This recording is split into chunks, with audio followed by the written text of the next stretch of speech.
Buenos días a todos, espero que se encuentren bien. Vamos a continuar con nuestra clase que estamos en la unidad 4, que son los mecanismos de defensa innatos. La clase previa vimos lo que son las barreras físicas, los receptores, nos quedamos en receptores. Hoy vamos a continuar receptores y vamos a incluir un subtema más que es la fase efectora, ¿no? Y vamos a tener una tercera clase donde vamos a redondear la fase efectora.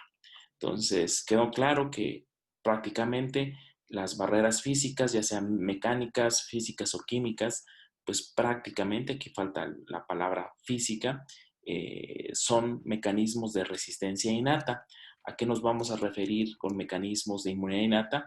Pues todos aquellos que son consecuencia de un reconocimiento. ¿Un reconocimiento de qué? Históricamente de patrones moleculares asociados a patógenos.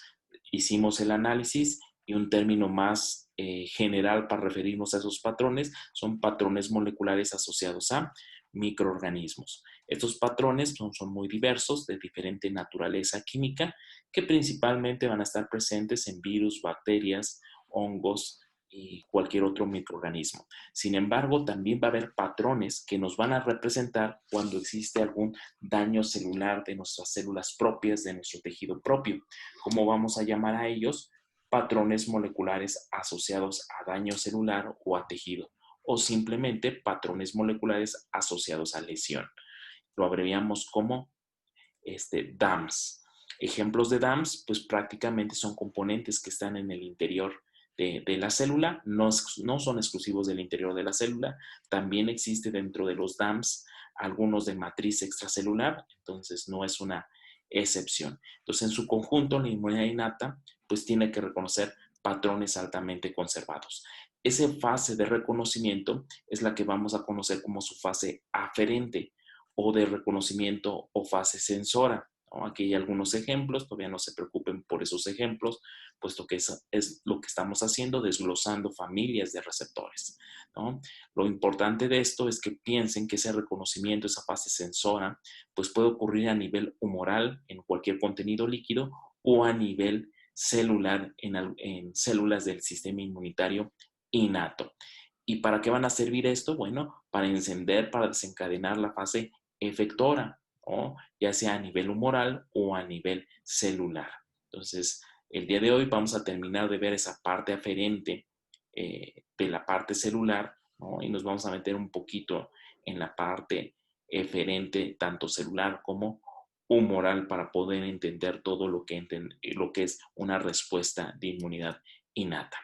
La primera gran familia que analizamos fue los receptores tipo TOL, ¿no?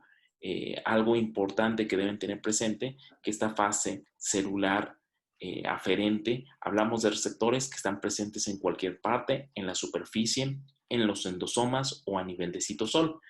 Entonces, aquí están prácticamente ejemplificadas la gran mayoría de las familias. Vamos a ver quizá con mayor detalle 4 de ellas, las otras simplemente las vamos a mencionar. Las 4 que quizá tienen una nomenclatura que fácilmente la reconocemos. Analizamos o iniciamos la clase anterior, previa, eh, analizando cómo fueron descritos los receptores tipo TOL, ¿no? Y entendimos por qué le llaman TOL, y así los describieron en humanos como receptores tipo TOL, por el inglés Toll-like receptor. Entonces, son estos receptores. La segunda familia que vamos a analizar el día de hoy son receptores que en lugar de tener un dominio TOL, lo que los caracteriza es un dominio NOD. Entonces, en humanos son receptores tipo NOD, que viene del inglés nuevamente, NOD, que es el receptor, like receptor, NOD like receptor, entonces receptores tipo NOD. La tercera familia, igual lo que les va a predominar o lo que los va a hacer característico va a ser su receptor tipo RIG. Y entonces cuando se buscan son receptores tipo RIG, también viene del inglés. Entonces, estas 3 familias, como les comentaba, tienen una nomenclatura que permite fácilmente recordar, o son receptores tipo TOL, o NOD, o RIG. Dentro de los NOD, bueno, y otros que históricamente son un poquito más, pues fueron descubiertos, sin embargo, cuando fueron descubiertos, no los posicionaron, no los clasificaron dentro de la inmunidad innata, y me estoy refiriendo a los receptores tipo lectina. Aunque quisieron forzar su nomenclatura, se abrevian CLRs, y lo que hace alusión son el dominio lectina tipo C, ¿no? Lectina tipo C, cuando escuchen la palabra de lectina tipo C por sus clases de bioquímica, deben recordar que son proteínas que lo que reconocen son carbohidratos, ¿no? Entonces esas son las 4 familias que vamos a hacer un poquito más de hincapié, no son las únicas, existen otros como los receptores de péptidos de formilmetionina, eh, que prácticamente reconocen péptidos que están pues N-formilados, ¿no? Con formilmetionina.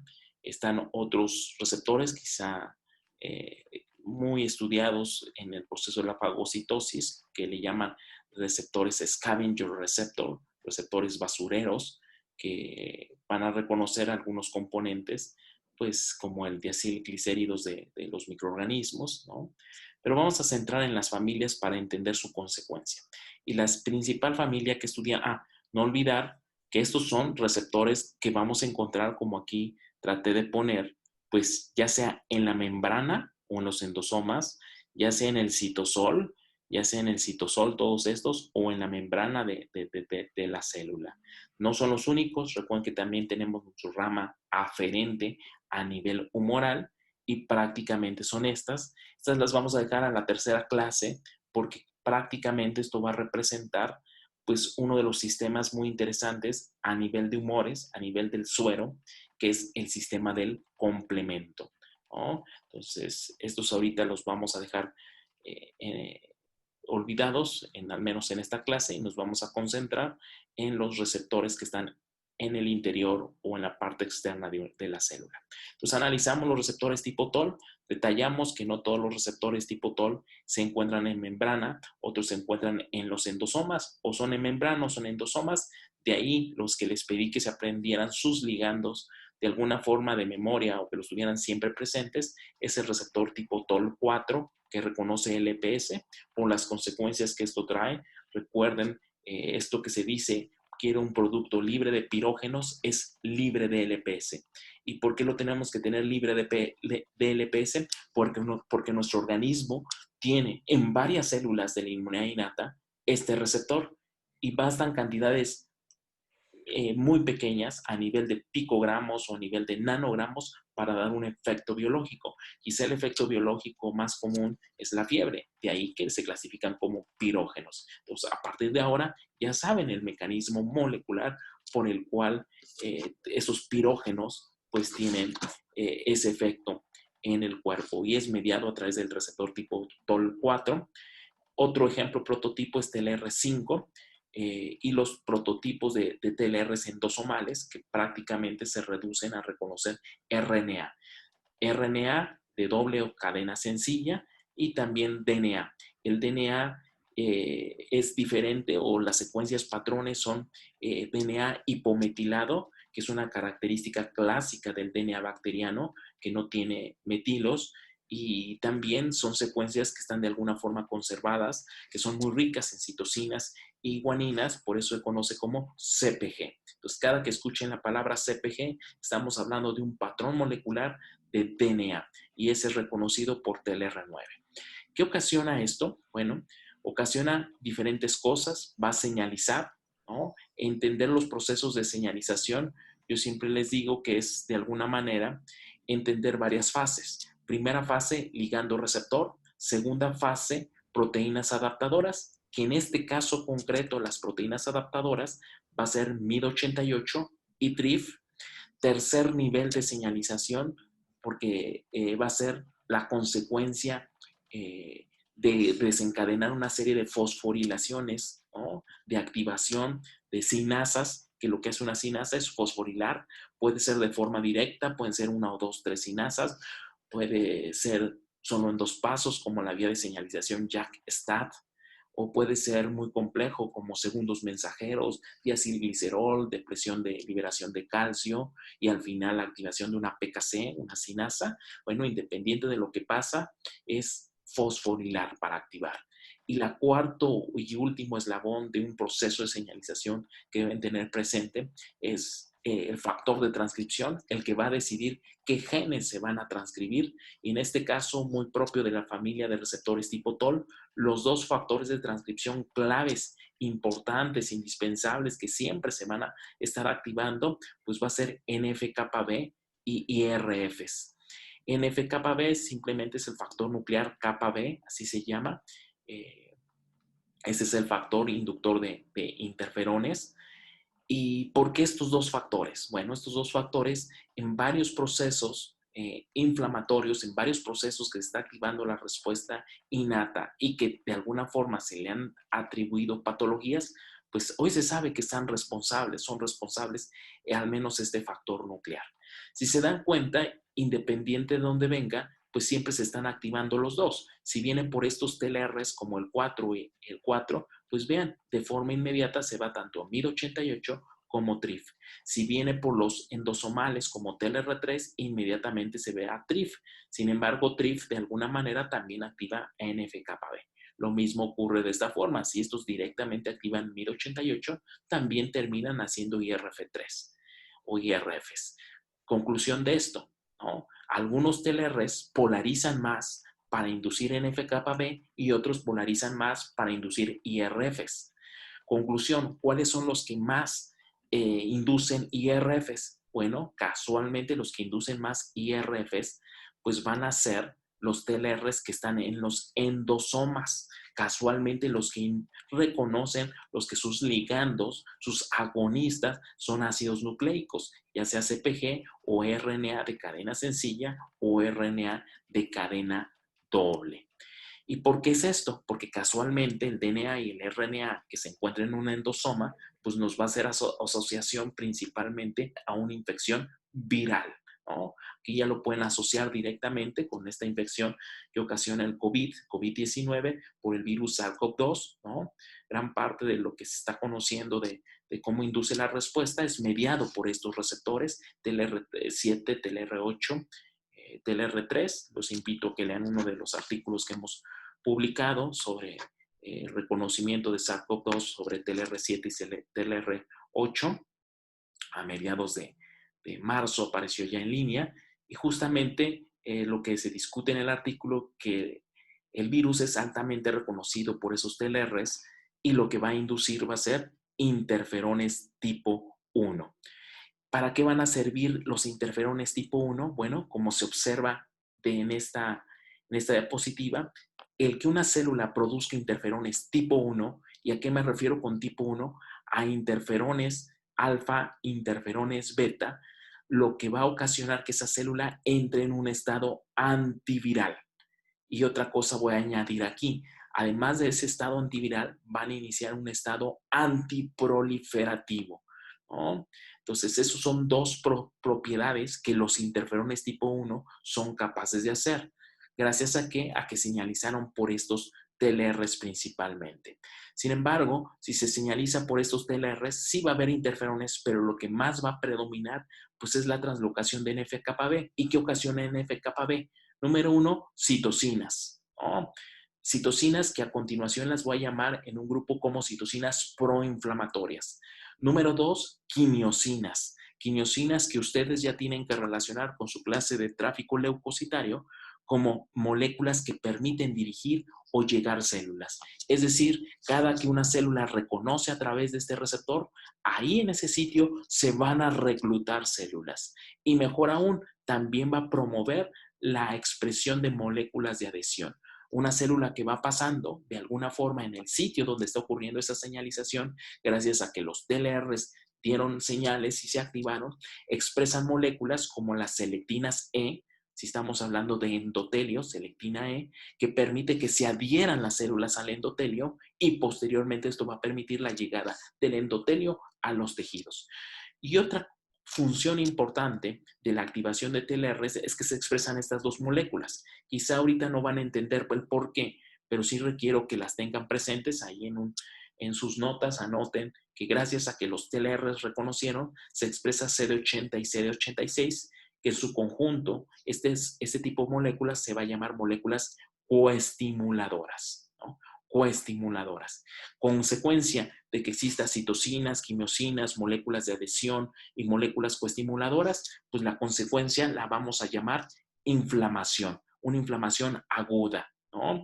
Y gracias a que hay este proceso de inflamación aguda, va a ser la pauta, va a ser el puente, va a ser el encendedor, va a ser el que va a dar el inicio de lo que es la inmunidad adaptativa. De ahí que queda claro que siempre debe haber señalización por inmunidad innata para que podamos tener una respuesta adaptativa y todo lo que conlleva la adaptativa. Déjenme recordarles algo de la adaptativa, que es la memoria inmunológica, ¿no? Que nos da un estado de protección, ¿no? Protección para el segundo encuentro con el antígeno. Entonces, voy a hablar de la segunda familia de receptores. ¿Hasta aquí hay alguna duda?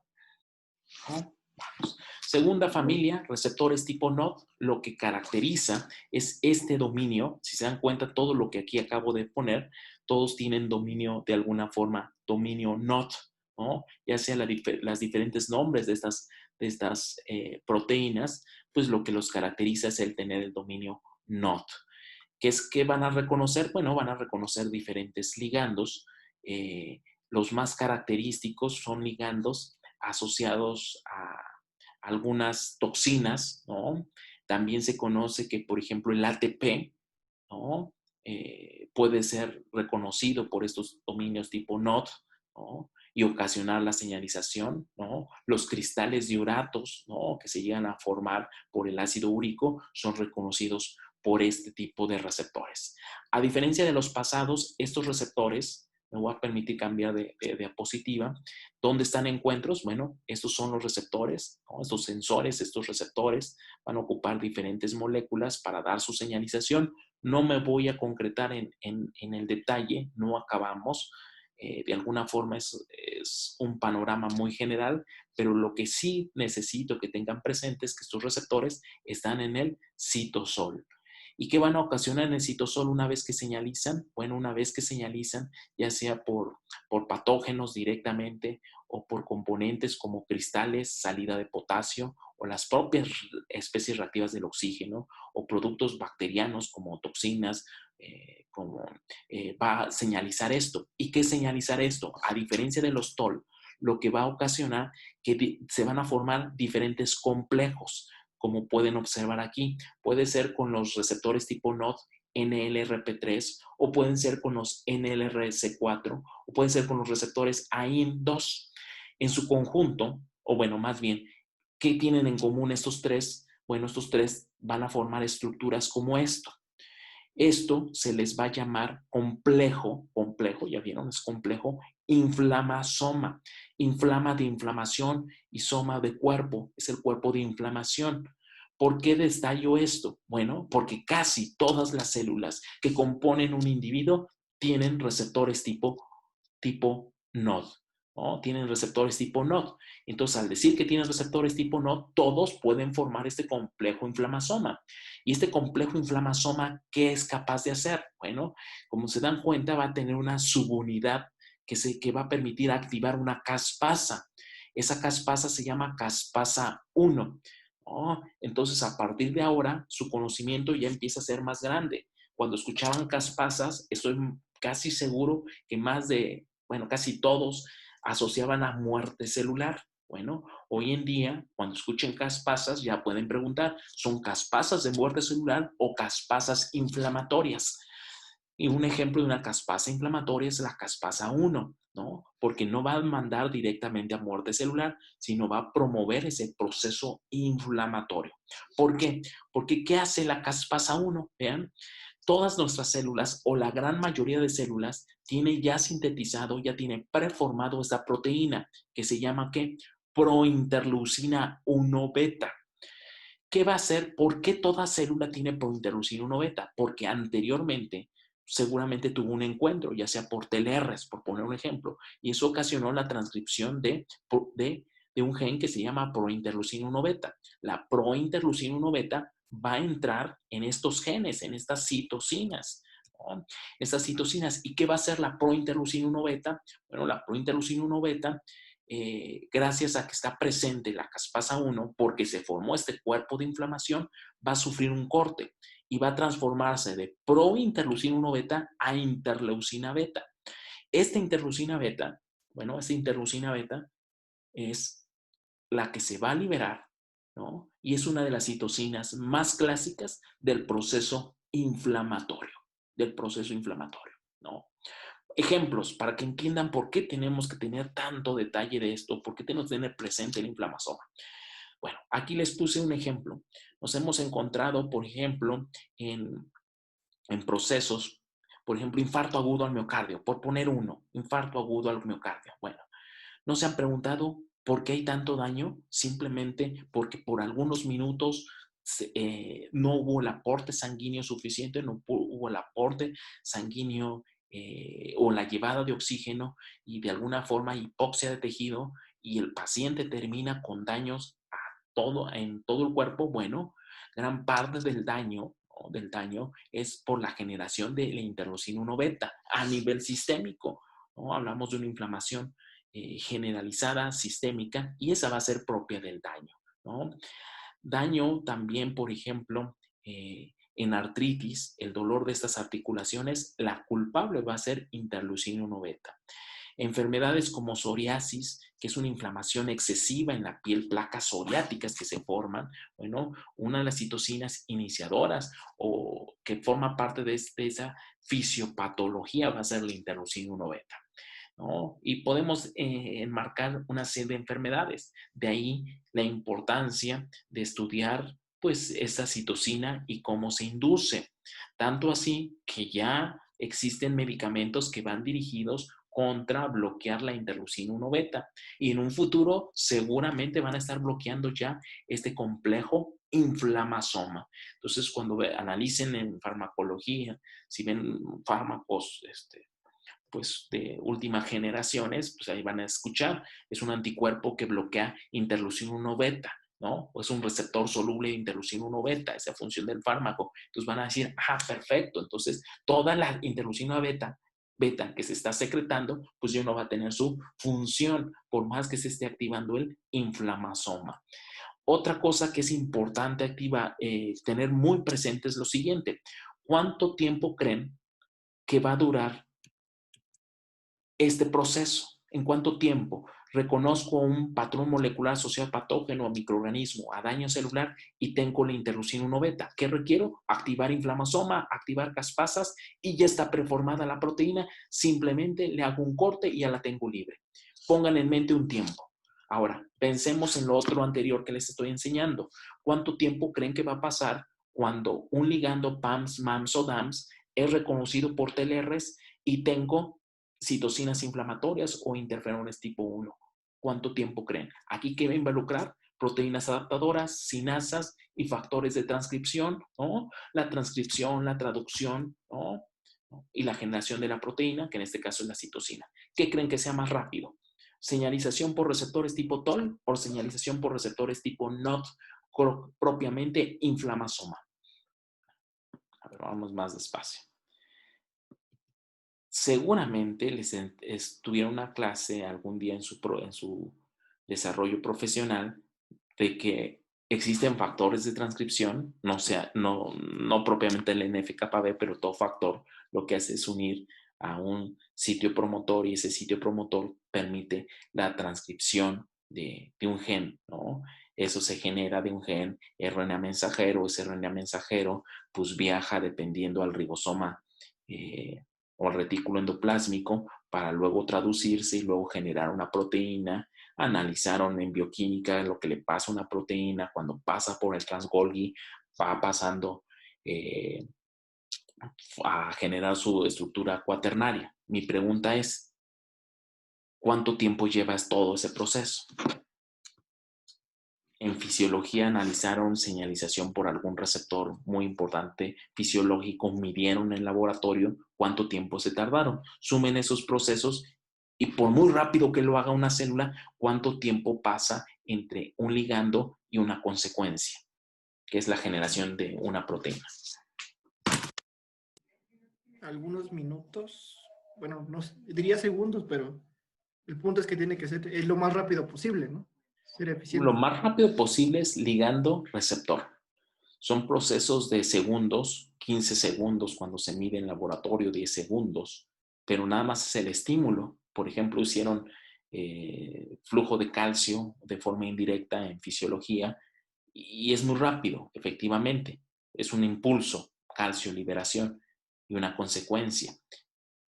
Y ahora júntenlo con cuánto tarda en generar una proteína desde su transcripción. Entonces, yo quisiera que en ese momento todos dijeran, no, profesor, espéreme tantito, una transcripción de genes lleva horas, es un proceso no tan sencillo, es un proceso que lleva horas, dice, que me dieran ejemplos. Lo más rápido yo lo he visto en algún proceso y me citaron un proceso como de 4 horas y alguien me dijera, no, yo lo he visto en un proceso de hasta de días, ¿no? Eso es transcribir un gen, ¿no? Y entonces, en ese momento se van a sorprender de esto, se van a sorprender de que yo en este momento les hablé de un mecanismo que genera una proteína en cuestión de segundos. ¿Por qué? Gracias a este complejo que se llama inflamosoma, que todas nuestras células ya tienen preformado la prointerleucina 1 beta y solo basta una señal así de rápida para liberarla, ¿no? Y la consecuencia es inflamación, ¿no? De ahí que por eso podemos entender por qué la inflamación es tan rápida,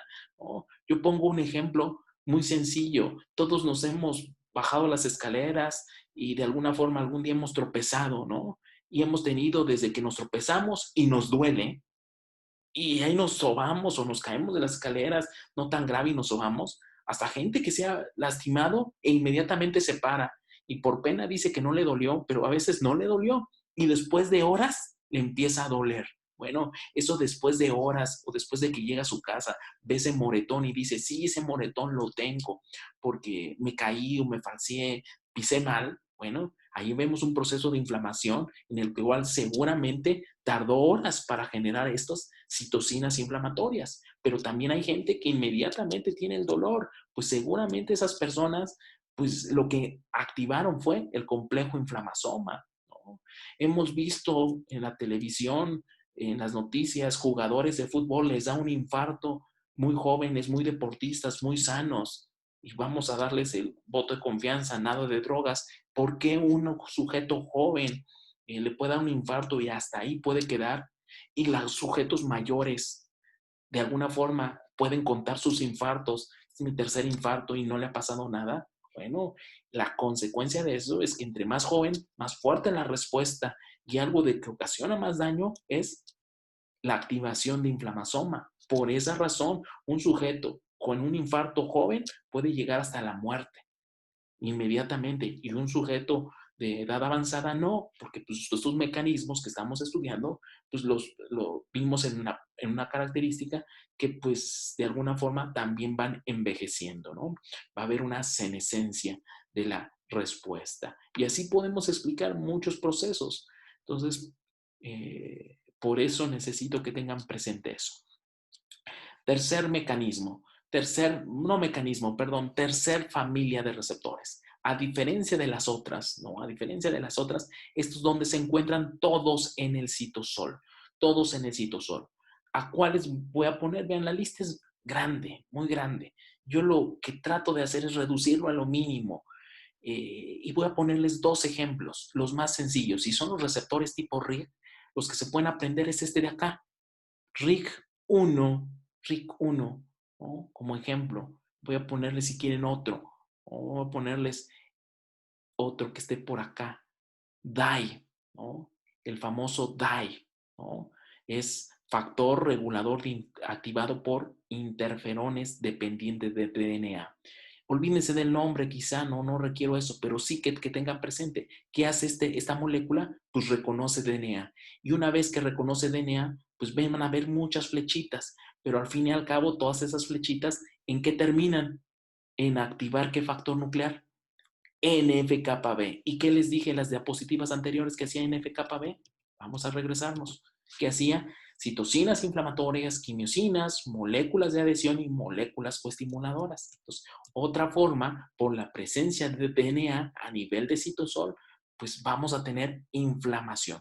Y no solo inflamación, también permite la translocación de otra cosa, IRFs, el 3 y el 7, por ejemplo. ¿Qué les dije que hacía el IRF3 y el 7?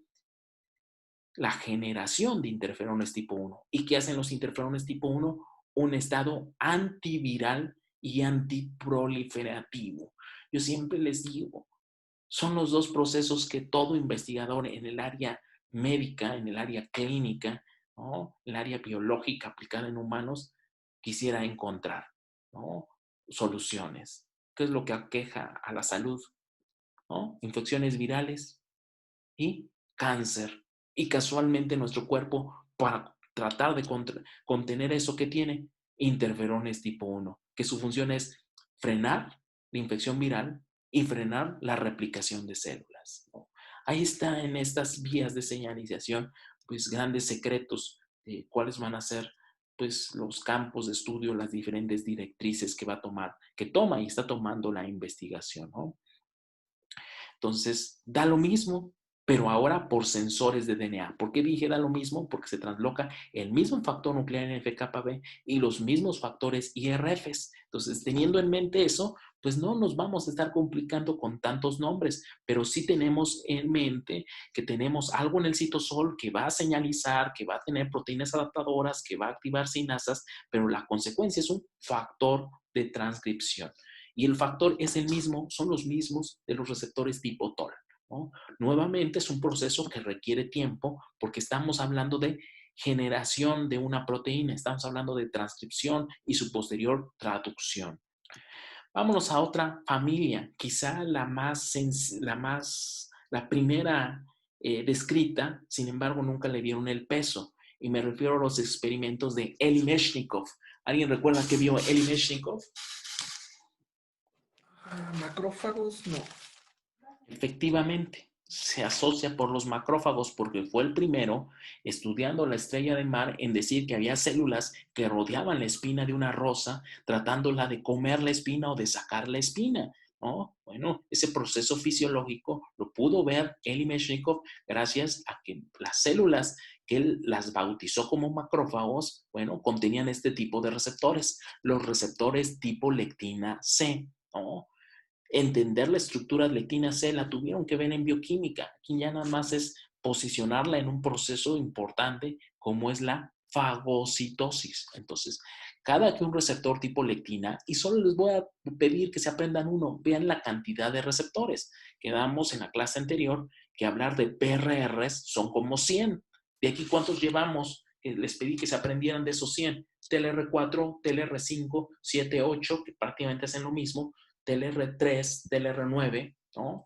Ya llevamos 6 de inflamasoma, simplemente se aprendieron en el RP3, que es el clásico inflamasoma, vamos, ya perdí la cuenta, de RIC, vimos RIC1, ¿no? Si quieren nada más RIC1, de receptores tipo lectina, solo apréndanse el MR. El MR, hasta su nombre es muy sencillo, receptor de manosa. ¿Qué es lo que va a reconocer? Manosa. Aquí lo pueden ver de algún parásito, de alguna bacteria. Y cuando reconoce manosa, incluso todavía no se describe bien su vía de señalización, pero por similitud a la familia, pues ¿qué va a ocasionar? Bueno, todo esto, que quizá lo que vamos a destacar más es la fagocitosis. Entonces, los receptores tipo lectina, lo que rápidamente les tiene que llegar es que van a inducir fagocitosis. ¿Y qué es fagocitosis? Después de reconocer un ligando, después de que un PRR reconoce un patrón molecular que favorece la fagocitosis, bueno, va a haber un proceso de reestructuración de su citoesqueleto, ¿no? ¿Y esto qué va a ocasionar? Bueno, la ingesta, ¿no? Poder introducir al interior de la célula, es así como abrazar, ¿no? Si esto yo fuera membrana, mi cuerpo de la célula, después de que recibí señalización, se dieron todas las señales para hacer esto.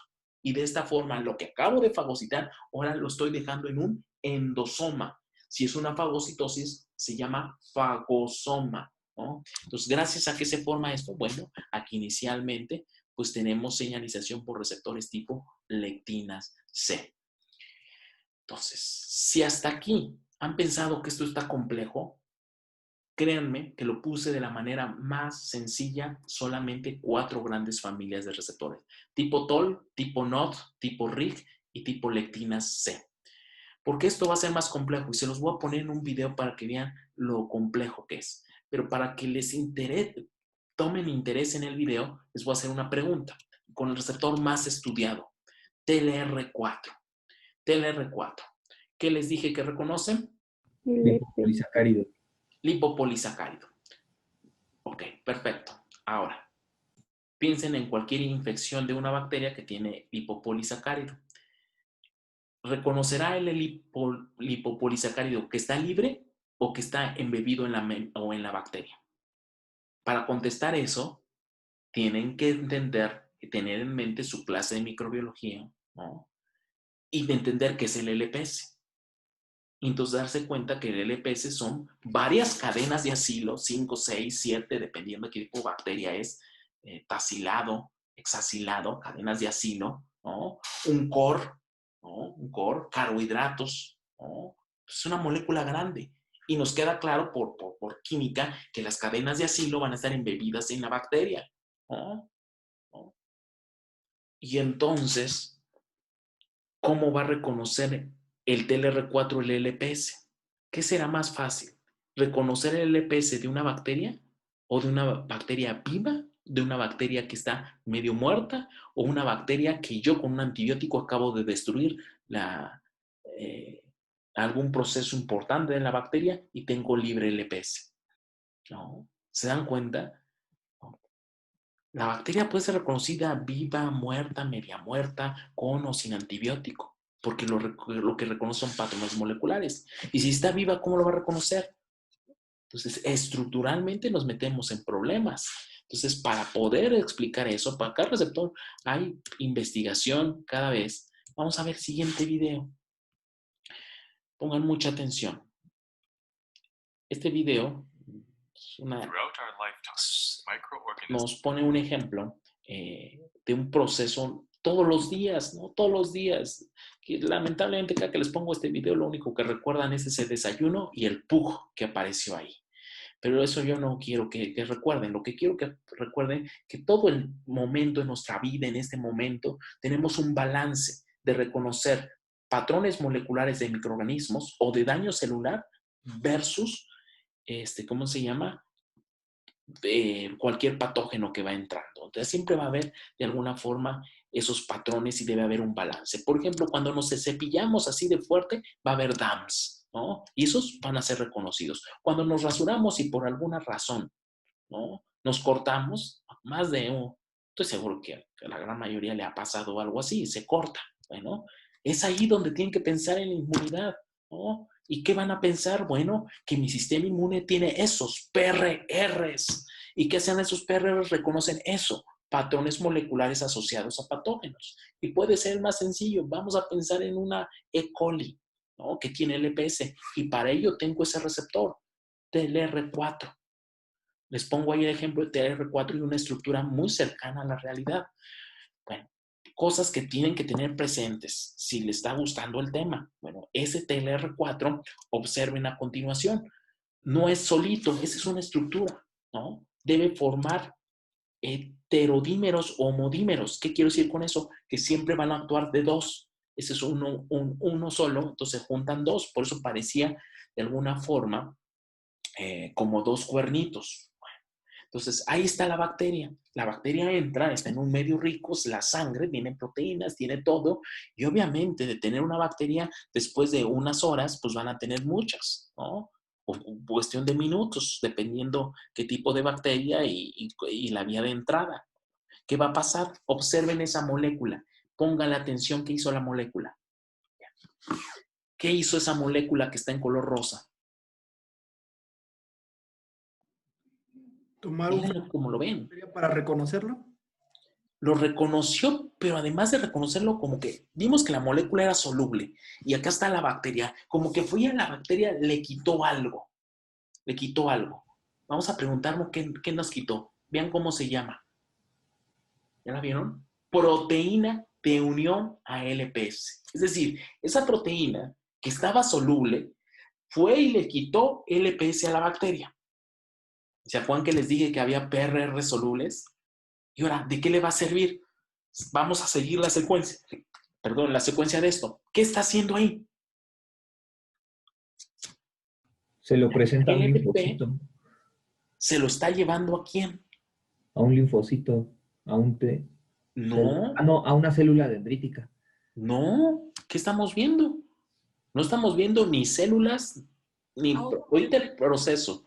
Esa letanía de procesamiento y presentación de antígenos no la estamos viendo. Recuerden que estamos en la unidad de inmunidad innata y acá los antígenos se llaman patrones moleculares asociados a patógenos, a microorganismos o a daño celular, ¿no? El punto final de todo esto sí es procesar y presentar, pero ahorita estamos en la fase apenas de reconocimiento.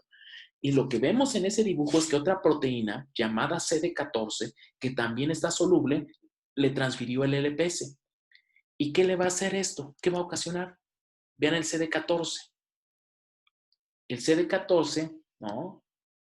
Se puede anclar a glicosilfosfatidilinositol, las clásicas clases de bioquímica que les dicen anclas de GPI, ¿no? Entonces, ahora asocian moléculas solubles, si tienen dominios que se pueden anclar a GPI, ¿no? Es lo que se van a unir a la célula. Y ahora sí hay una célula. ¿Y qué le va a pasar a la célula? Ahí está, LPS anclado a través de CD14. ¿Y a quién se lo va a llevar? Estamos hablando de una misma célula, estamos hablando de lo que ocurre en una célula, que puede ser un macrófago, le está transfiriendo el LPS, ¿no? Y para que ese LPS pueda ser reconocido por TLR4, observen lo que tiene que pasar. Se tiene que dimerizar ese TLR4 que está en color rojo. Esto es un TLR4, esto es otro TLR4. Para que se pueda reconocer el LPS, se tiene que formar ese complejo. Ese complejo, ¿quién lo está formando? Los dos TLR4, esta molécula que está en rosa que se llama MD2 y esta molécula que se llama CD14, que previamente LBP le trajo el LPS. Y gracias a esto, ya decimos que ese TLR4 va a permitir señalizar gracias a que tiene estos dominios y se forman homodímeros porque van a permitir ese acercamiento de estos dominios que están en el interior, que casualmente son dominios TIR, ¿no? De receptor de interleucina 1. Entonces esos dominios se van a unir, ¿ya? Se van a acercar tanto que van a permitir pues una señalización. ¿Y qué va a permitir? Bueno, cambio conformacional que permite la llegada de una nueva molécula. Después del ligando receptor, ¿qué les acabo de decir? El siguiente punto de una señalización es proteína adaptadora. Entonces vean cómo llega la proteína adaptadora, ¿no? MID88. Llega la proteína adaptadora, ¿no? Se va a unir a esos dominios TIR que provienen de esta señalización de TLR4, ¿no? De ese gran complejo. Y ahora sí, algo que no nos vamos a desgastar aprendiendo, una serie de fosforilaciones, TAC, IKKs, ¿no? Sinasas que activan. Pero ¿qué me interesa? El punto final. Y el punto final, ¿cómo se llamaba? Factor nuclear kappa B. Se los presento el factor nuclear kappa B. Gracias a esa serie de señalizaciones, observen qué va a pasar con el factor nuclear kappa B, que está ahí secuestrado, está presente, pero está secuestrado. No puede entrar al núcleo hasta que ocurra toda esa señalización para que pase lo que están viendo ahorita en pantalla. Gracias a que el NF-kappa B está secuestrado por IKB, va a pasar esa serie de fosforilaciones que activa algo que permite desprender del inhibidor de NF-κB, vean, a NF-κB, y ahora sí permite la entrada de NF-κB. Ahí va NF-κB en color rosa, al núcleo, al interior del núcleo. ¿Y qué va a pasar al interior del núcleo? Si es NF-κB un factor de transcripción, eso, la transcripción de ciertos genes. ¿Qué genes? Citocinas proinflamatorias, algunas quimiosinas, algunas moléculas de adhesión, algunas moléculas de coestimulación, ¿no? Y gracias a eso, esa célula va a generar citocinas, que es lo que están viendo. Entonces, ¿por qué les proyecto este video? Para que se den cuenta, ¿no?, de que es más complejo el asunto. Lo único que yo hice es redondear, poner de forma general 4 grandes familias de receptores. El detalle, pues nos tendríamos que destinar toda una clase de inmunidad innata e incluso de señalización de inmunidad innata para entender esto. ¿Dudas sobre cómo es reconocido? Y después de reconocer, ¿Qué ventaja va a tener la célula? Bueno, ya vimos citocinas, ya vimos quimiosinas, ya vimos moléculas de adhesión y coestimulación, que no sabemos qué es, pero sabemos que ocurre. Además de eso, no olviden que gracias a la señalización por esos receptores también, ¿no? Estas barreras que al inicio no nos llaman la atención porque es una barrera física, gracias a que también tienen receptores, pues van a señalizar. Y un mecanismo efector, ya no aferente, sino efector, es la generación de esos péptidos antimicrobianos. Ahora sí vamos a ponerle nombre. ¿Qué son esos péptidos antimicrobianos? En humanos se llaman defensinas, ¿no? O catelicidinas. Vean, las defensinas realmente son los péptidos muy pequeños. Vean, son de 29 a 34 aminoácidos, ¿no? Quizá esa es otra línea, otro futuro.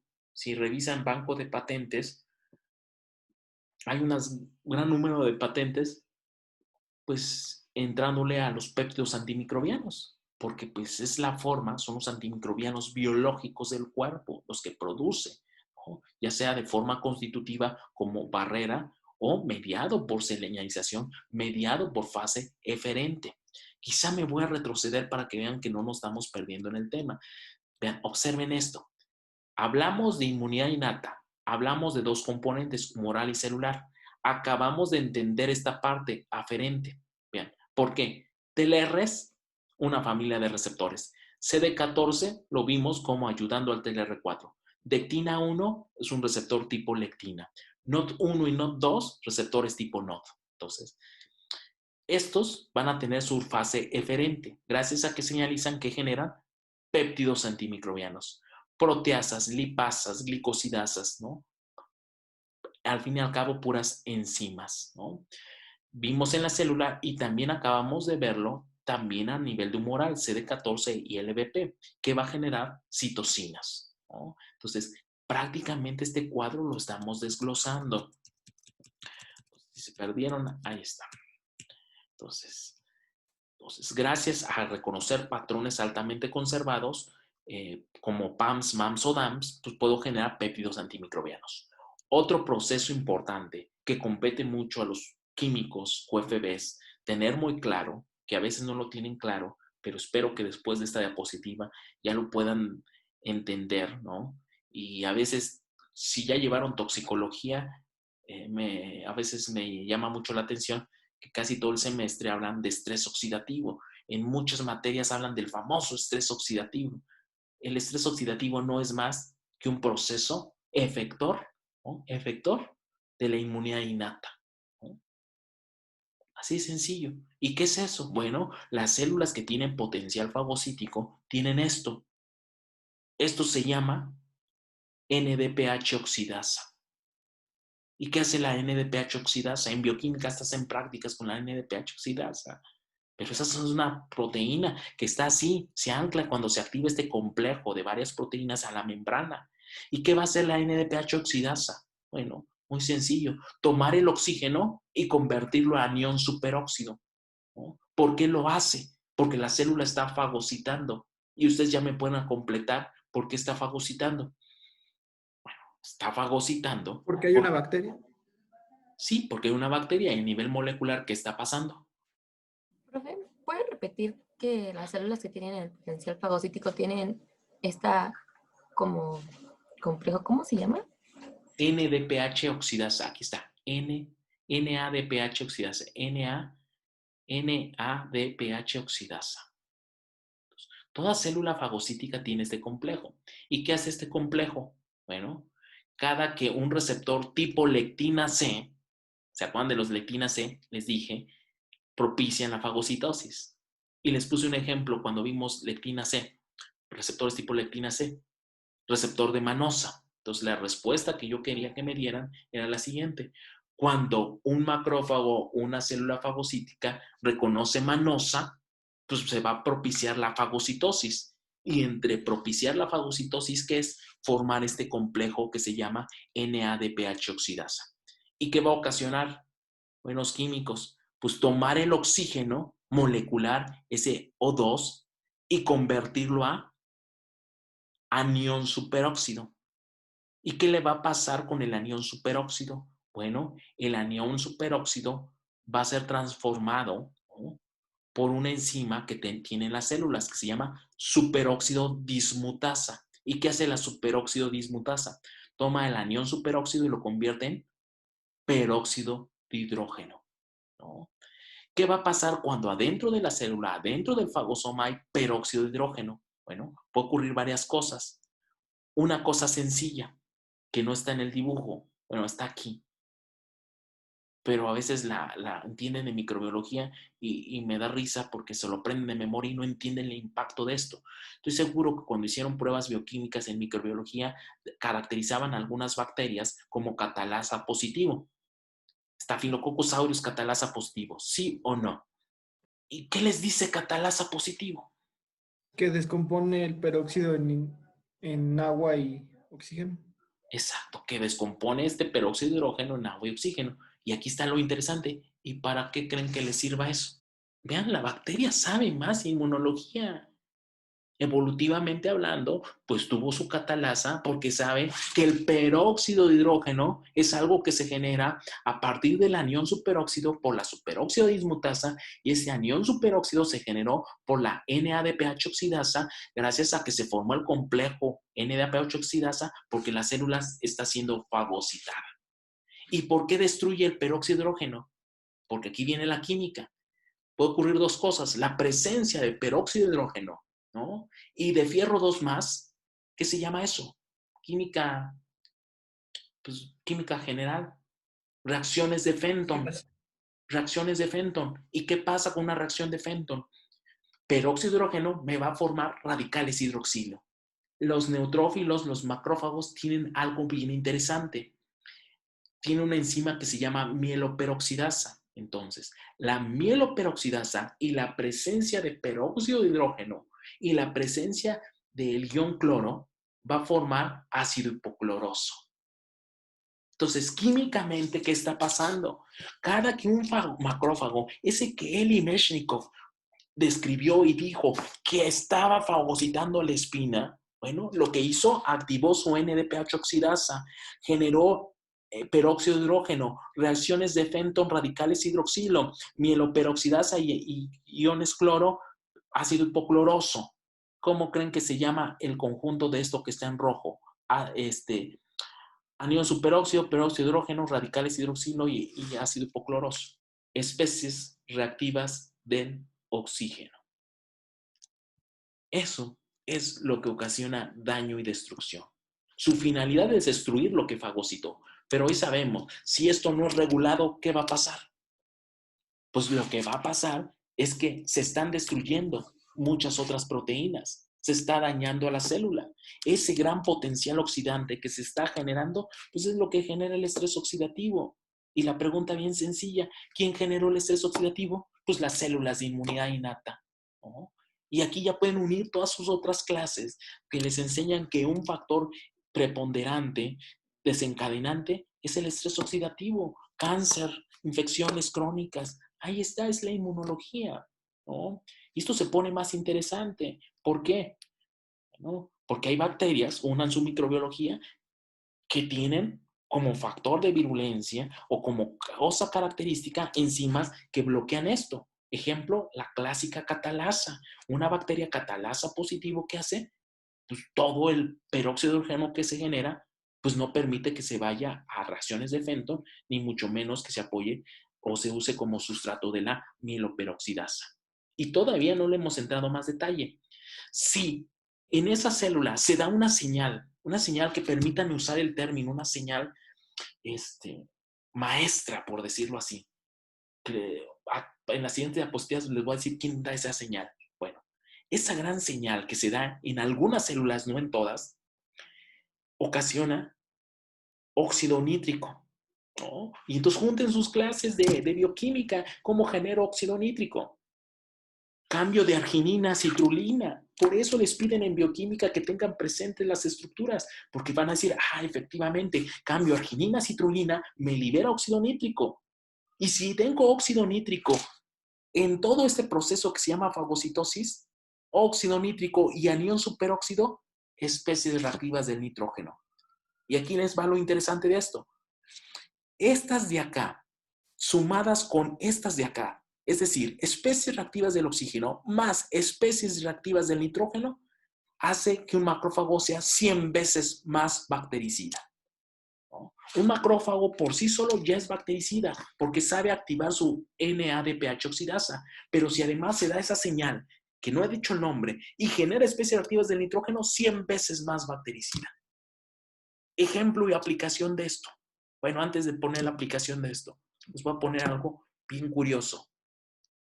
¿Cómo creen que se llama todo ese proceso en conjunto cuando la NADPH oxidasa inicia la transformación de oxígeno a anión superóxido? Estallido respiratorio, ¿no? ¿Por qué es un estallido respiratorio? Porque todas esas células que va a fagocitar lo que quiere es consumir gran cantidad de oxígeno. Consumir gran cantidad de oxígeno para transformarlo en anión superóxido. Otra aplicación. De hecho, luego cuando había presenciales, luego les pregunto qué están viendo en sus otras clases. En genética a veces me cuentan que ponen mucho de ejemplo una mutación en una proteína que forma parte de la NADPH oxidasa. ¿Qué pasaría si un sujeto tiene una mutación en alguna proteína de estas y ya no es tan funcional su NADPH oxidasa? Pues es un problema que ya no va a ser estallido respiratorio. Y si no hace estallido respiratorio, ¿qué pasa? No genera esas especies reactivas del oxígeno. Y si no hay especies reactivas del oxígeno, pues no puedo formar tan eficiente las especies reactivas del nitrógeno. ¿Qué va a pasar con esos macrófagos en ese sujeto? Pues en esos sujetos, esos macrófagos no van a poder eliminar lo que fagocitaron. ¿Y qué se forman? Granulomas. Esa es la explicación de una enfermedad que se llama enfermedad granulomatosa crónica. ¿Cuál fue el problema? Alguna mutación o una deficiencia de su potencial NADPH oxidasa. Ahora vamos a ponerles otra cosa, a unirle a eso.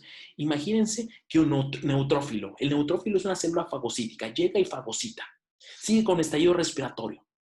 Yo les dije, el neutrófilo, así como llega, mata, se muere. ¿Por qué creen que se muere? Por su gran cantidad de especies reactivas de oxígeno y del nitrógeno. Pues no lo puede regular, tiene que morir. Y además de esto, si no es suficiente, ¿qué hace el neutrófilo? Lo vimos en el video de mucosas. ¿Cómo vieron al neutrófilo cuando llegaba y fagocitaba? Estaba haciendo esto y no podía. ¿Qué hizo? Netosis, ¿no? Netosis. ¿Y qué es netosis? Liberación de su DNA para hacer una trampa extracelular del neutrófilo, ¿no? Y ahora, imagínense, estoy casi seguro que en microbiología, en su laboratorio, cuando lo cursaron, tenían bacterias que les llamaban en sus pruebas bioquímicas DNasa positivo. ¿Qué era eso de DNasa positivo? Eran capaces de hidrolizar el DNA, ¿no? Exacto, eso que probaban en el laboratorio. Si se hubieran preguntado, ¿por qué te hace eso? Yo cuando llevé microbiología tenía muchas dudas. O sea, ¿por qué una bacteria degrada DNA? Bueno, ya tienen la explicación ahora. Degrada DNA por si acaso llega un neutrófilo y le quiere sacar su trampa extracelular del neutrófilo, que saca sus tijeras y sale de esa trampa del neutrófilo. Y si además es DNasa positivo y es catalasa positivo, imagínense, todos esos son factores de virulencia. Una bacteria es más patógena entre más evada la respuesta inmunológica. ¿Y cuál es la que evade? La respuesta innata. Porque todos los días es esto lo que nos está defendiendo. Si en este momento entra algo que me quiera ocasionar daño, pues están los macrófagos que lo destruyen con especies reactivas del oxígeno. Y si no, con péptidos antimicrobianos. Y así vámonos con más funciones. Y si no es eso, observen lo siguiente. Hoy, actualmente, existen unos linfocitos. Ojo, hago un paréntesis muy grande. Cuando hablo de linfocitos, generalmente los asocio con linfocitos adaptativa. Hoy se van a aprender que además de los adaptativos, hay linfocitos que se llaman innatos. ¿Qué son esos? Linfocitos innatos 1, linfocitos innatos 2 y linfocitos innatos 3. ¿Qué hacen? Inmediatamente, cuando hay presencia de ciertas citocinas, se diferencian en ILC1, ILC2 y ILC3. ¿Cómo se llaman estos? Linfocitos innatos. ¿Estas citocinas de dónde provienen? Pues de lo que les acabo de enseñar. ¿Se acuerdan de esto? Citocinas. Bueno, entonces, ¿qué hace? Además de esas citocinas, ¿qué van a estar haciendo? Generando ILS. ¿Qué hacen estas ILS? Si es uno, producen ciertas citocinas. Ni se las aprendan. Lo que quiero que se aprendan es esta. Interferón gamma. ¿Y qué creen que va a ser el interferón gamma? Activa el macrófago. Eso que les dicen que activa el macrófago, el interferón gamma, lo único que hace es activar una enzima que se llama óxido nítrico. Clase de fisiología. ¿Para qué sirve el óxido nítrico? El óxido nítrico sintasa. O ¿Es sintetasa. es el que vasodilata? Es la que vasodilata. Bueno, entonces, ahora acaban de completar su información y van a saber que cuando hay presencia de interferón gamma, se genera la óxido nítrico inducible. Esta I que ven aquí es de inducible. Y ahora sí, ¿de dónde lo van a generar el óxido nítrico? De la transformación de arginina a citrulina. Entonces se forma el óxido nítrico. Y en la presencia de óxido nítrico, gracias a que se le dio la estimulación por interferón gamma, ¿no? Pues se generó 100 veces potencial bactericida por las especies reactivas del nitrógeno. Entonces, estos de acá, pongan los que existen, son importantes en procesos patológicos y en reparación. Los vamos a seguir viendo, pero lo que quiero que tengan ahorita, que además de fagocitosis, de péptidos antimicrobianos, súmenle linfocitos innatos que producen citocinas y van modulando la respuesta. Un ejemplo clásico es activar macrófagos. Otras células más de fase efectora, NK. ¿Qué son las NK? Pues son células parecidas a los linfocitos, pero no son linfocitos porque son de mayor tamaño y tienen gránulos. Esto de no responden específicamente, quítenselo para que no les genere dudas. No es que sea incorrecto, simplemente no quiero generar más dudas. Entonces, las NK son encargadas de matar células o infectadas o anormales, y me refiero como células tumorales. Va a haber otras células que son NKs y se parecen a los Ts.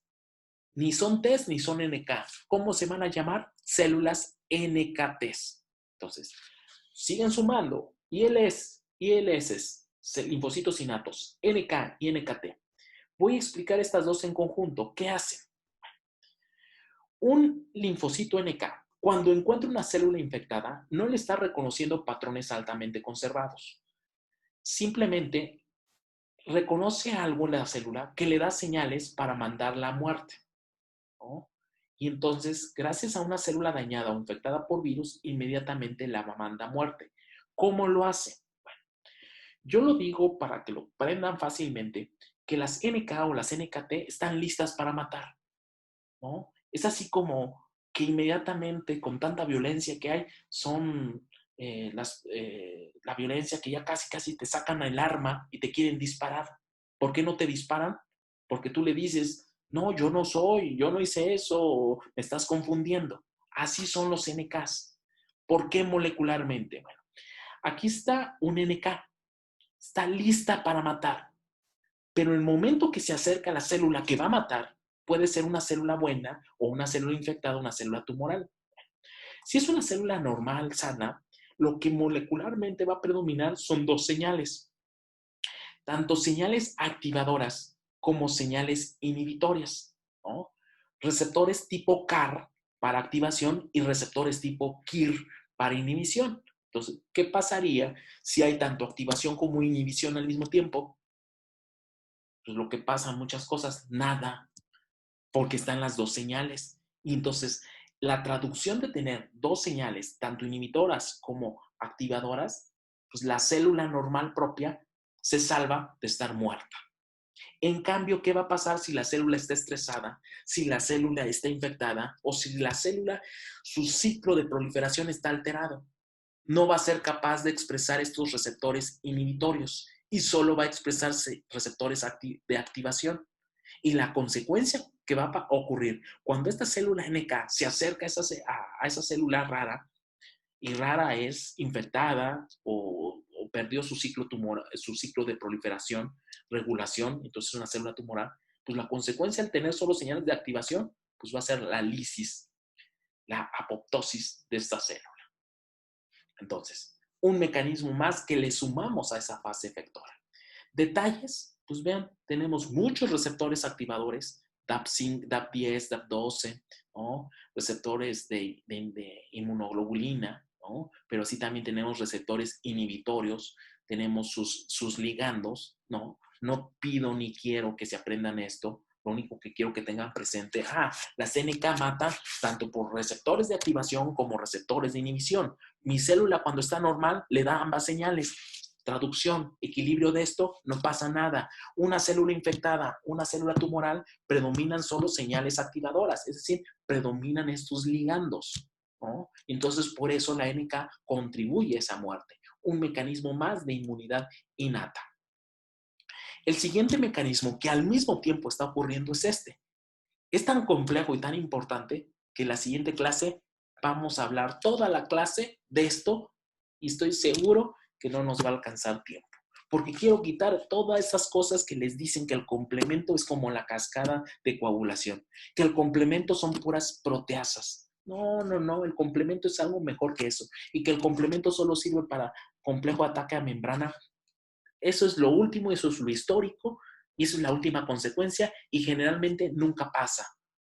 El complemento sirve para muchas otras cosas que tienen mucha importancia. Tanto así que deficiencia de complemento se asocia directamente a enfermedades autoinmunes. Entonces, como se dan cuenta, es un tema muy importante que lo vamos a detallar en la siguiente clase. Entonces, todo esto es complemento. Entonces, para cerrar estos 10 minutos, pónganse muy despiertos porque vamos a divertirnos, juntar todo lo que hemos visto, reducido para ver las consecuencias.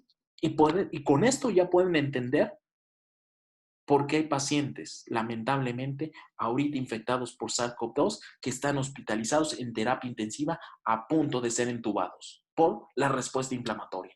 Y un buen ejemplo de entender la respuesta inflamatoria con todos los elementos que les he enseñado es esto que he hecho, estas diapositivas a lo largo del tiempo. Cuando estaba estudiando de licenciatura en el grupo del doctor Isibasi, se las copié más o menos el modelo y son muy didácticas. ¿Por qué? Bueno, ¿están de acuerdo que nuestro cuerpo tiene muchas células de inmunidad innata? Muchos macrófagos, muchos neutrófilos, ¿no? Y ahora mejor, las células endoteliales también tienen TLRs, entonces pónganlas de inmunidad innata, ¿no? Las células epiteliales tendrán TLRs o PRRs, también tienen PRRs. Las plaquetas tendrán PRRs, también tienen PRRs. ¿Ya vieron cómo se complica esto? ¿No? Podemos ser tan exquisitos de preguntarnos, ¿las neuronas tienen PRRs? También tienen PRRs. ¿Los espermatozoides tendrán PRRs? También tienen. Entonces vean lo complejo de esto. Ahora, para no perdernos, voy a poner la célula más clásica. El macrófago con el receptor de manosa, es decir, solo un integrante de una familia que acabamos de estudiar. Los receptores lectina tipo C toma un integrante, el receptor de manosa. Ahora, por clases iniciales se dieron cuenta que este macrófago no solo tiene un receptor, tiene especificidad receptor. ¿Qué es eso? Tiene múltiples receptores, o sea, reconoce muchos patrones. Pero vamos a ejemplificarlo con uno. Perdón. Lo ejemplifico con uno. Llega una bacteria gram negativa, imagínense que reconoce la manosa, se reconoce el LPS, reconoce la flagelina. Conclusión, se transloca en FKB, que genera citocinas. Para ponerle nombre a esas citocinas, ahí les van las primeras 4 que se tienen que aprender. TNF, interleucina 1, que ya se dieron cuenta que se genera por NF-κB como prointerleucina 1 beta. Y necesitamos inflamasoma para producir esa interleucina 1. Producimos interleucina 12 y producimos interleucina 6. Estas 4 citocinas de memoria, porque son las citocinas clásicas de la respuesta inflamatoria. Si yo les pregunto ejemplos de citocinas proinflamatorias, ustedes me van a decir TNF, interleucina 1 beta, interleucina 6 e interleucina 12. Bueno, vean cómo se puso la animación. Hoy, vamos a verla. Vean ese fino detalle de las citocinas. Receptor, ligando, translocación de factor nuclear y se genera una citocina, que es el TNF-alfa. Este TNF tiene acción sobre la misma célula, es decir, tiene una función autocrina. Puede tener una función sobre la célula de al lado, paracrina, o puede tener una función sobre las células muy alejadas, una función endocrina. Conclusión, las citocinas, sus funciones van a depender de su concentración, pueden tener funciones en la misma célula, en las células de al lado o en las más alejadas. Por eso digo que las citocinas tienen funciones autócrinas, parácrinas y endocrinas. Mejor aún, o peor aún, si lo quieren ver así, las citocinas, estas de acá y todas las citocinas, tienen pleiotropía y redundancia. ¿Qué es eso? Bueno, pleiotropía y redundancia significa lo siguiente. Yo quisiera que una citocina tuviera una sola función, porque actúa sobre un solo receptor. ¿No? Aquí va lo siguiente. No. Una citocina tiene varias funciones. Entonces, una citocina, así como te activa endotelio, así como te ocasiona fiebre, así también te puede generar especies reactivas del oxígeno, favorecer especies reactivas del oxígeno, o así te puede generar coestimulación. O sea, tiene múltiples funciones una misma citocina. Y peor aún, cada función puede ser mediada por varias citocinas. Entonces, se empieza a complicar. Para no perdernos, les invito a que se aprendan esas 4 y son las que voy a detallar. Muy despiertos. Sigo con el mismo esquema. Llega el estímulo a través del receptor de manosa, se queda interleucina 1 beta, ya sea por inflamasoma, porque recuerden que primero fue por interleucina 1 beta, se activó inflamasoma e interleucina 1 beta. Se genera tanta, que llega a la barrera hematoencefálica. ¿Por qué tiene función en la barrera hematoencefálica? Gracias al receptor de interleucina 1. ¿No? ¿Y qué hace el receptor de interleucina 1? Bueno, activa la vía de ciclooxigenasa, que ahorita voy a detallar, y va a tener una acción directa sobre las células de la glía. ¿Qué hacen las células de la glía? Pues reciben las señales de la prostaglandina E3. Y a través del receptor de prostaglandina, la prostaglandina E2 se señaliza por las células de la glía, que genera AMP cíclico. ¿Qué hace ese AMP cíclico? Pues a nivel de la neurona termosensor, aumenta la temperatura corporal. Y por eso hay fiebre. Ahí está la explicación de la fiebre. Entonces, ahora que les digan por qué hay fiebre, bueno, ya pueden entender, porque la inmunidad innata reconoció algún patrón molecular asociado a patógeno. Si estamos pensando en un paciente con SARS-CoV-2, pues lo más sencillo van a decir, seguramente tu TLR7 y 8 reconoció el RNA viral, ¿no? Y traslocó al factor nuclear NF-κB, ¿no? Y el factor nuclear NF-κB generó prointerleucina 1 beta, y gracias a que todas tus células pueden ser a nivel de respiratorio, a nivel de pulmón, a nivel de neumocitos, todas están cargadas de prointerleucina 1 beta. Llegó el inflamasoma, se activó gracias al daño que generó las partículas virales y se generó interleucina 1 beta. Ahora, imagínense todas las células del pulmón generando interleucina 1 beta. Inmediatamente va a llegar la barrera hematoencefálica y en la barrera hematoencefálica va a ser reconocida. ¿Y qué va a ocasionar? Bueno, lo que vieron en toxicología o en otras clases, vía de que las células tienen ácido araquidónico, clase de orgánica, ácido araquidónico, ácido de 20 carbonos, ¿no? ¿Qué va a pasar? Clase de heterocíclica. El ácido araquidónico va a formar, si se va por vía de ciclooxigenasa, prostaglandinas, leucotrienos, ¿no? Si se va por vía de lipoxigenasa, lipoxinas, ¿no? Me quedo con una, prostaglandina E2, ¿no? Presente a nivel de la barrera hematoencefálica, pues va a ser captada por receptores de prostaglandina y eso se traduce en AMP cíclico y por eso aumenta la fiebre. Si quieren más detalle, se pueden preguntar, ¿y por qué ácido araquidónico? Bueno, el ácido araquidónico está en la membrana. ¿Por qué se generó ácido araquidónico? Por la fosfolipasa 2, clase de bioquímica. ¿Qué hace la fosfolipasa 2? Como dice su nombre, lipasa, corta el ácido araquidónico. Entonces ya se puede utilizar como precursor de las prostaglandinas, leucotrienos y tromboxanos. Y por eso tenemos fiebre. Clase de inmunología. Me acaba de decir el profesor que existe pleiotropía y redundancia de las citocinas. Por lo tanto, ¿qué va a pasar? La interleucina 1 beta no es exclusiva de ocasionar fiebre. ¿Quién más? TNF. TNF e interleucina 1 son responsables de la fiebre. Ahora, en mi dibujo, ¿solo hay esto? No, hay más cosas. Observen lo siguiente. Al mismo tiempo, puede ser en la misma célula que pasa. la bacteria, a través de los receptores de manosa, lo está endocitando, lo está fagocitando, está generando la NADPH oxidasa, anión superóxido, peróxido de hidrógeno, pero la célula vecina está generando interleucina 12. Esta interleucina 12 es captada por NK-NKTs. ¿Y qué va a pasar NK-NKTs? ¿Qué produce? Interferón gamma. ¿Qué les dije que hacía el interferón gamma hace ratito? Generar lo de las especies reactivas del oxígeno. Nitrógeno, porque activa la óxido nítrico, ¿qué? Inducible. Entonces, vean cómo se juega todo. Pueden ser linfocitos innatos, pueden ser NK-NKTs vía interleucina 12, pero consecuencia es activar esto, INOS, arginina, citrulina, óxido nítrico. Consecuencia, 100 veces más bactericida. En 2 palabras, se activó el macrófago. Conclusión, se destruye la bacteria. En un ambiente que hay inflamación, que hay fiebre y que hay reclutamiento de células. No es lo único, sigue al mismo tiempo la misma célula. Les dije que aparte de TNF, de interleucina 1, de interleucina 12, ¿qué se produce? 6. Las 6 a nivel sistémico, a nivel local es dolor. A nivel sistémico se va a hígado. ¿Qué produce? Lo que en la clínica le llaman reactantes de fase aguda. ¿Qué hacen los reactantes de fase aguda? Son una serie de receptores solubles, como las colectinas, que reconocen carbohidratos. Muchos de ellos son proteínas del complemento. ¿Y qué hacen? Funciones de opsoninas, ¿no? Y hacen fagocitosis, ¿no? Ahí escuchamos paciente de de SARS-CoV-2, ¿qué es lo que más tiene en su suero? Interleucina 6.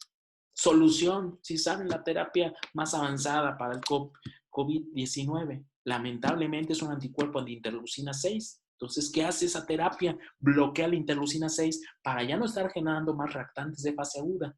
¿Qué están haciendo? Controlando la inflamación. Por eso habían comentado que uno de los antiinflamatorios esteroideos más importante que hizo un boom para tratar pacientes graves, a veces no lo recomendaban. ¿Por qué solo en pacientes graves? Porque en paciente grave todo esto que estamos viendo se acaba de descontrolar. Regálenme un minuto para concluir. Todas estas citocinas se están generando al mismo tiempo. Si no son controladas, va a haber una destrucción no solo del patógeno, sino del individuo. Y esto se sale de control. Ejemplos, me salen sobrando ya los ejemplos. Todo paciente grave de COVID, eso es lo que está pasando.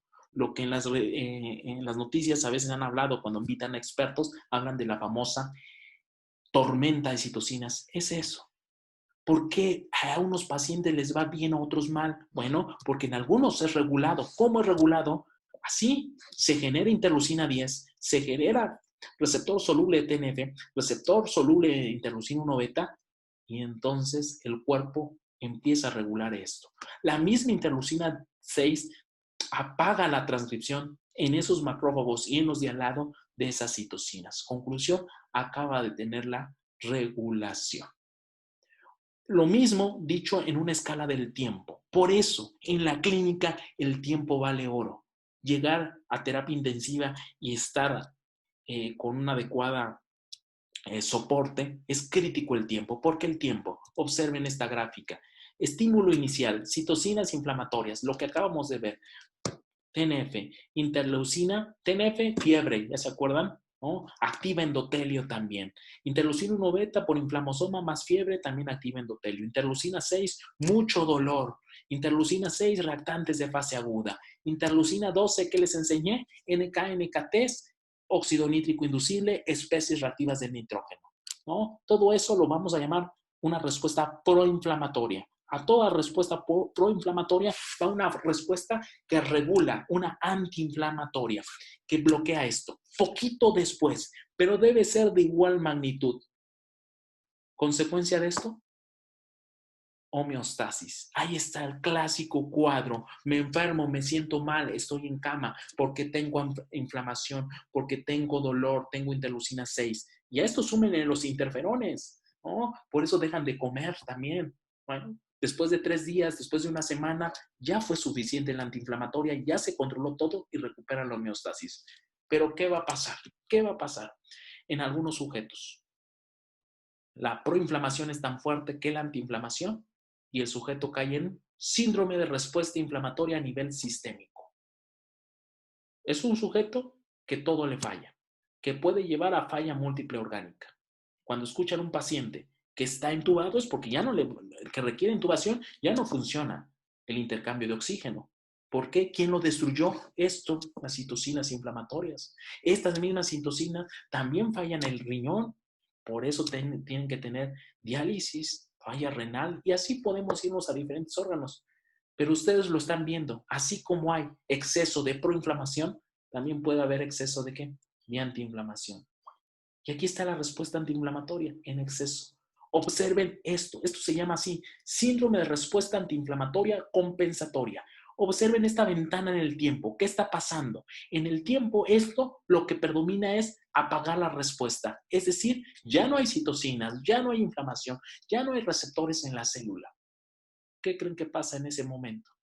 Existe algo que en teoría lo llamamos parálisis inmunológica. Y en ese momento, ¿qué creen que pasa? Cualquier bacteria oportunista, más en ambiente hospitalario, va a ser de las suyas.